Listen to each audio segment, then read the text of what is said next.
is up? It's Dave, it's Duncan, back from Metal Epidemic for another album review. And for this review, Duncan and I have been checking out the album from Swedish noisemakers. This Gift is a Curse. The band's new album, Heir, will be released on March 7th via Season of Mist Records. Ascending from the shadowed depths of Stockholm, This Gift is a Curse is a force forged in the crucible of black metal and sludge-laden doom, dragging listeners into an abyss where light dares not tread. Since their infernal inception, they have carved a legacy with the bones of the forgotten and the damned. With their latest album, This Gift is a Curse summon a maelstrom of human suffering and dark beauty. Recorded in the haunted confines of the Overlook studio, under the meticulous gaze of producer William Blackman, every track is a vile statement to the band's relentless pursuit of extremity. Magnus Limburg's mastering at Redmount Studios ensures the album's sonorous dread is harnessed to its fullest potential, delivering a sonic apocalypse that only the bravest souls can endure.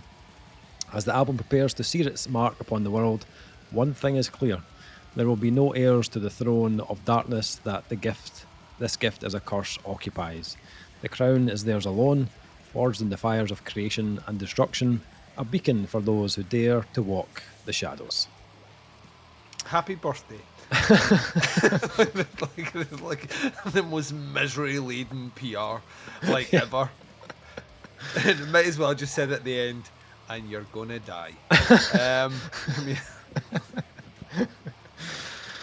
So these guys have been around, active since about 2008. That would make sense. This feels like a band that are very comfortable in their, in their creative pursuits. Yeah. This will be the band's fourth full-length studio album, which follows the 2019 release, A Throne of Ash. Another cheery number. Which I actually didn't realise I'd heard this band before. Oh, right, wow. So, yeah, I mentioned off air before we started recording that I'd heard one of the singles from this, and I was like, all right, this sounds really cool. And then when I started to look at their back catalogue, the previous album, A Throne of Ash, when I saw the artwork, I was like, wait a minute, I recognise that. I've actually heard this album before. So I had heard them, granted it was like 6 years ago, but I had heard them before, prior to this release. Fourth album from This Gift is a Curse. Yeah, I mean, I think that the press release gives a lot away, and that this kind of conjures up a certain word. That word would be misery, probably, if I had to, just narrow it down to a single word. And by that, I mean this band have created an album that has not a note of joy in it. No. The joy has been removed from this release. So, yeah, we're just going to say that every major chord has been expelled. Not on my watch. It's been replaced by despair, torment, suffering, and you might be thinking, why? Why put yourself through that, Dave? Why do this to yourself? Well, like Austin Powers, Misery is my middle name, Duncan. Oh, it is big. Davey Misery Buchanan. Or was that Danger? Liz says it's Misery now. Yeah, for this review, it's Misery, Duncan. 1 hour and 7 minutes of misery. That's what my wife calls me in the bedroom. So no one comes out well in that story. No one. No, not Is that just that your wife's unsatisfied? It's taken an hour and 7 minutes to be unsatisfied.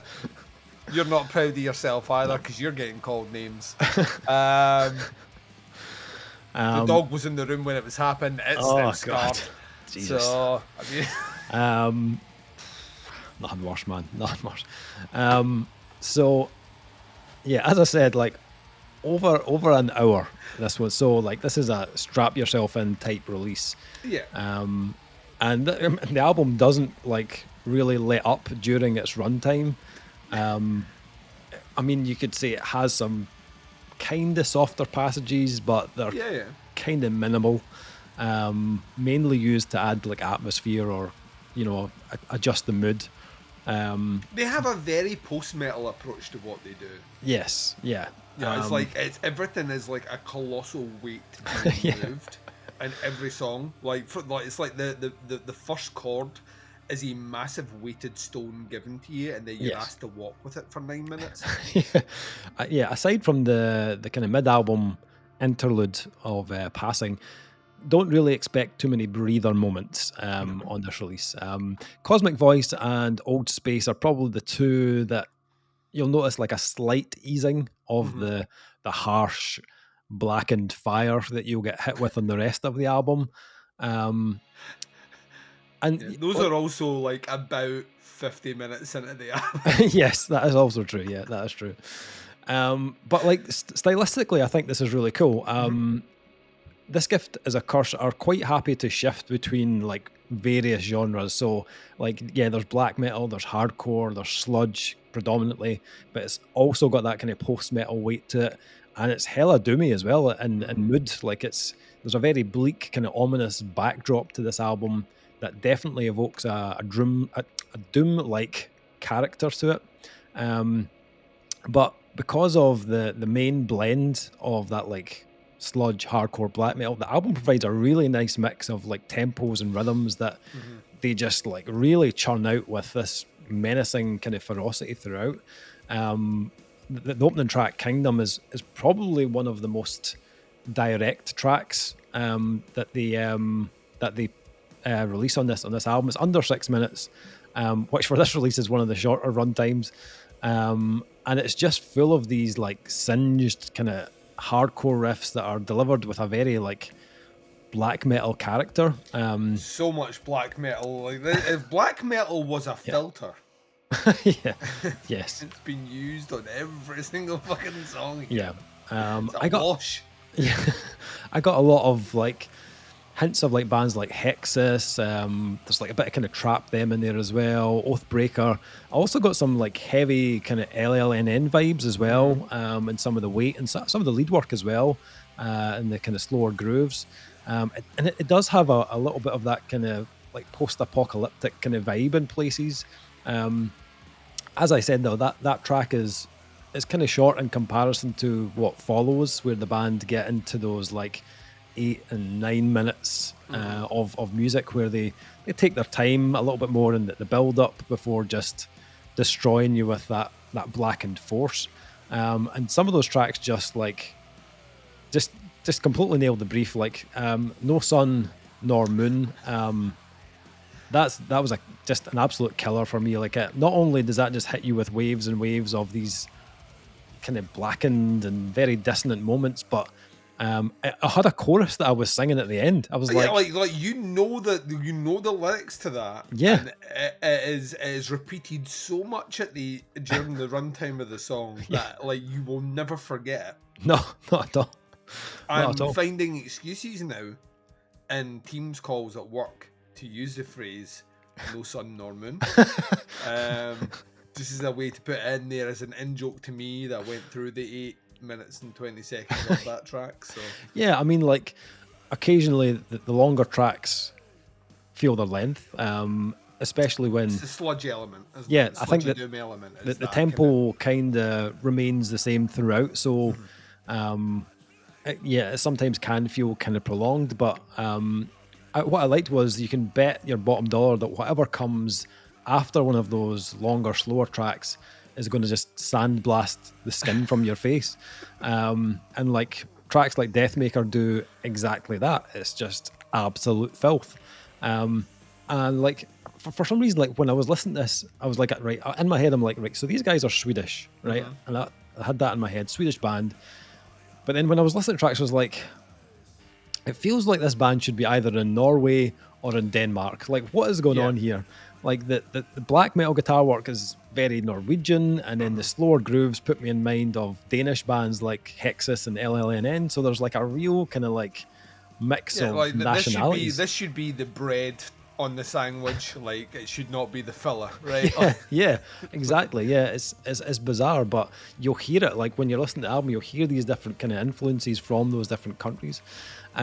Later in the album, though, is when you'll start to hear them kind of pull back a little bit on the kind of Blackened guitars, and there's more kind of that kind of post metal side will come out. Cosmic Voice has like a kind of real kind of weight to it, very consuming, but the guitar work is much more kind of repetitive in that kind of post-metal kind of style. And that's when they kind of start to really lay on that atmosphere. You know, they lay it on thick, adding in there's some kind of church organ kind of type sounds. Also much more reverb on the vocals that just kind of expand the size of the track. Old Space does something similar with that kind of slower tempo and added atmosphere. But I liked that they also added in a guest vocal from Laura Morgan, who also appears on the opening track, Kingdom, and the closing track, Ascension.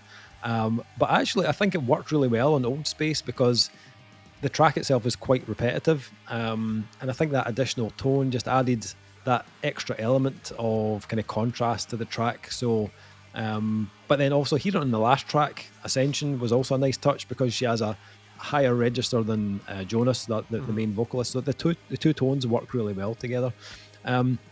Yeah, I mean, I think a lot of this is really enjoyable. A lot of this, like stylistically, it ticks a lot of boxes for me. So I didn't have really huge amounts to really criticize on this at all. The length is obviously a little bit of a... It's foreboding. Yeah, it is. It can feel quite lengthy. And I think because of that, it's an album that I had to be in the mood, in the frame of mind and in the mood for, because of that, how long it is.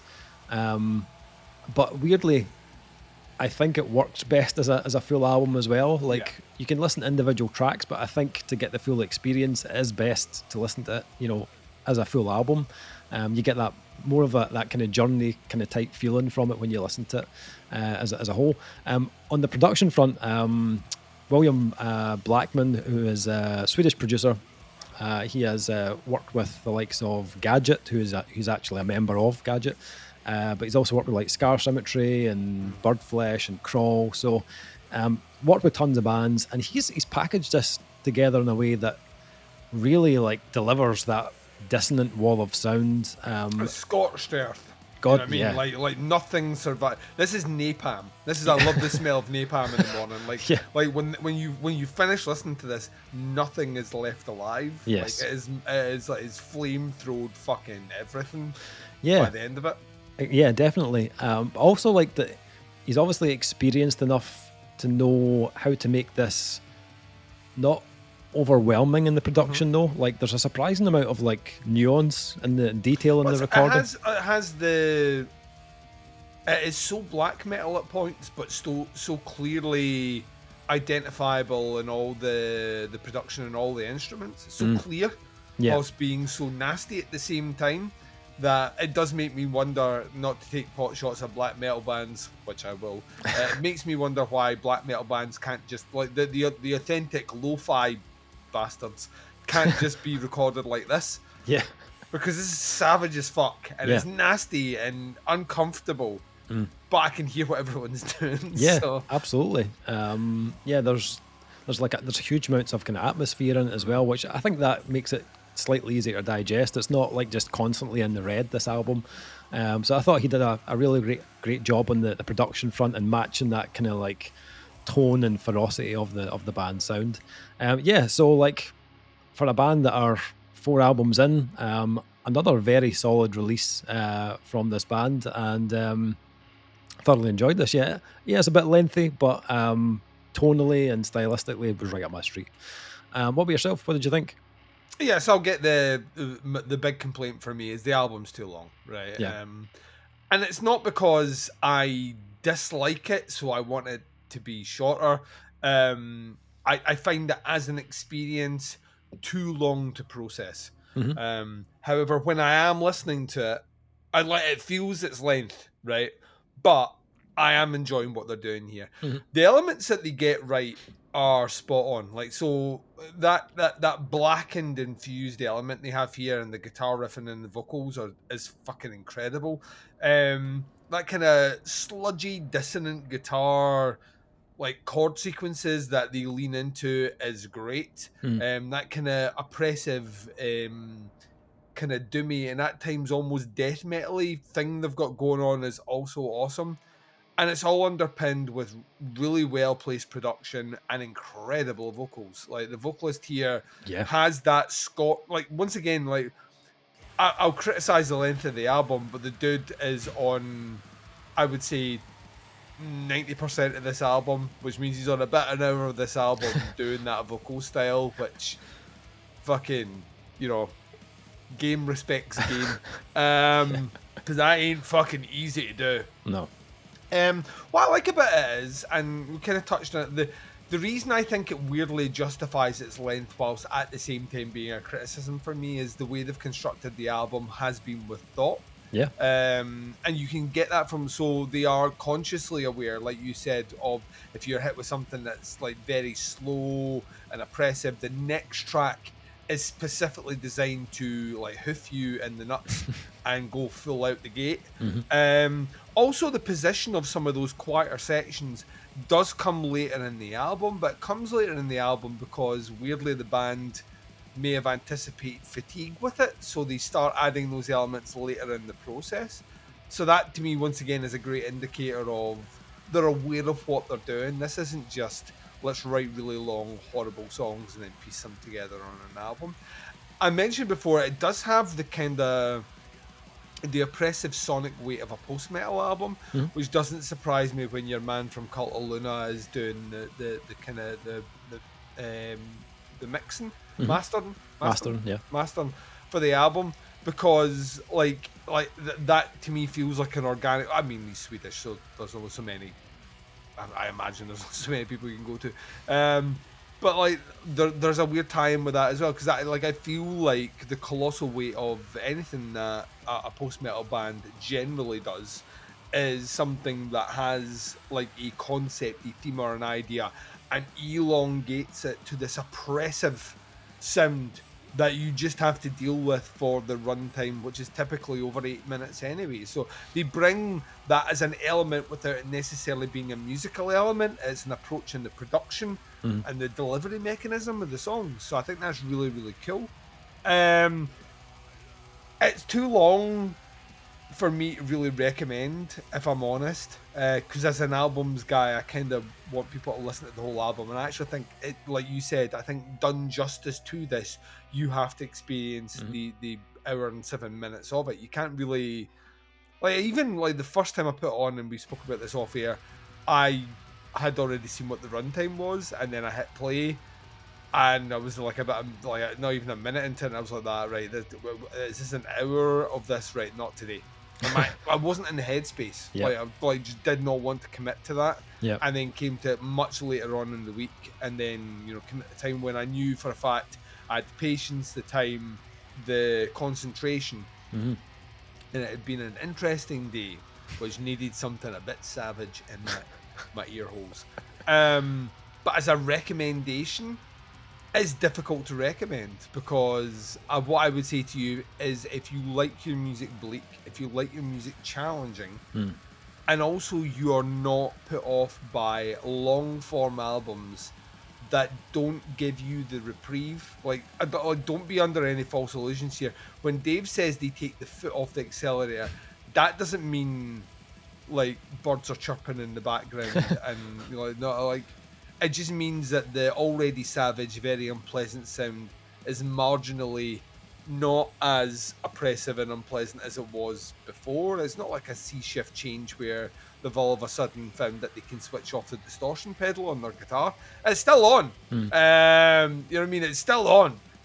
So it would be mindful of that. However, as someone that enjoys experience-based music, especially if a band is going to commit to the brief, like that PR statement, how many times have we heard a PR pitch and listened to it, and the band marginally represents what's written in there?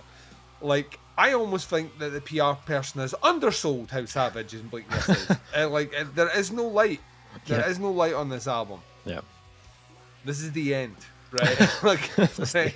It really is, and part of me loves that about it. They have committed 100% to that, and you will either be with it or you will not be with it. But you will not short form them on this by listening to singles. You listen to the entire album. I like. It's hard to not respect what they do. Ultimately, when it comes to grading, the big thing that will drag it down for me is I personally think that it's too long. But that's really the only thing I can throw as a... Everything else is done impeccable. It's just, to me, my personal taste, I would have had this album a bit shorter. So let's slap a score on this album. This album is a fucking slab of granite, you know what I mean? It's like, it's coarse and it's dense and it just comes at you for over an hour. Yes, the runtime can feel a little bit taxing if you are not in the right headspace for it. But I love what these guys are bringing to the table. There's a great mix of styles that don't lack ferocity at all, and they do it very well. For me, this is a 4 out of 5. I feel like it's very well done musically. Production's excellent, and it's varied enough stylistically as well to kind of keep you interested. Maybe not an hour and 7 minutes, but I mean, like, for a fair amount of time anyway. What about yourself? What are you thinking? I'm right there with you on the 4. They're a curiosity for me now, because like I hadn't, as a kind of an aside and a last question from me, is this a typical length for This Gift Is a Curse album? I actually don't remember the last album being this long. I need to double check it. I need to go back and see how long it was. I don't remember. I wonder, because if this is their thing, I kind of feel on some level, right, the band are, they have a story to tell, and that story needs to be told long form, which is fine. But if this is it has been 6 years between albums, and as a result of that 6 years, we're coming back with something super long because it's been so long.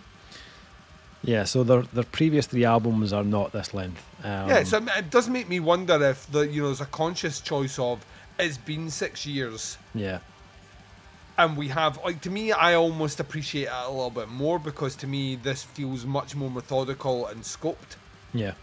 That it needs to be that length to convey the misery we want the world to experience. It's a 4. Like, it's not the album I would say you should rush out and check out, but at the same time, I think if you like things that will challenge you more on your durability and also your experience of how aggressive, how unpleasant, and how heavy things can be, This Gift Is a Curse. I've nailed the brief 100% on here. Yeah. This Gift Is a Curse. Heir comes out on 7th of March via Season of Mist. Links below to the band, the pre-order, and the single. Check it out. Have a listen, see what you think. Happy to hear your thoughts and opinions on it. That is our review. Thank you for checking out. We'll be back with another review very soon, but until then, take care. Speak to you soon. Bye, everyone.